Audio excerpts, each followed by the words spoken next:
قوت، مبارک باشد این وحدت. و اگر وحدت بود قوت،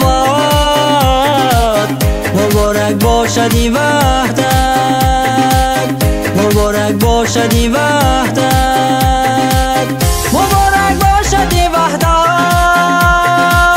مبارک باشد این وحدت، مبارک باشد این وحدت، مبارک باشد این وحدت، مبارک باشد این وحدت، مبارک باشد این وحدت، مبارک باشد این وحدت.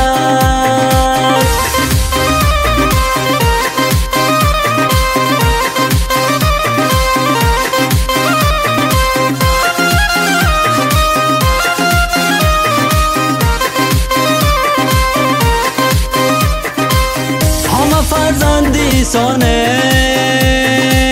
همه ساجکی سانیم، بی حمدالله مسلمانیم، مبارک باشد این وحدت. بی حمدالله مسلمانیم، مبارک باشد این وحدت، مبارک باشد این وحدت، مبارک باشد این وحدت، مبارک باشد این وحدت، مبارک باشد این وحدت، مبارک باشد این وحدت، مبارک باشد این وحدت، مبارک باشد این وحدت، مبارک باشد این وحدت.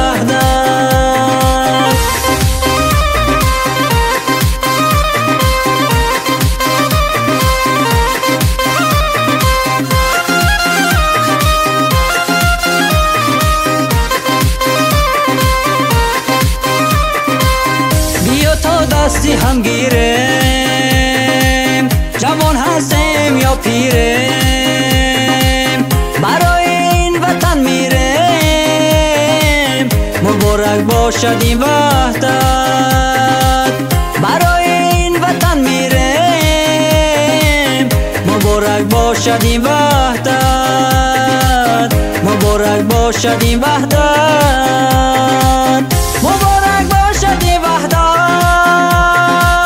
مبارک باشد این وحدت، مبارک باشد این وحدت، مبارک باشد این وحدت، مبارک باشد این وحدت، مبارک باشد این وحدت، مبارک باشد این وحدت.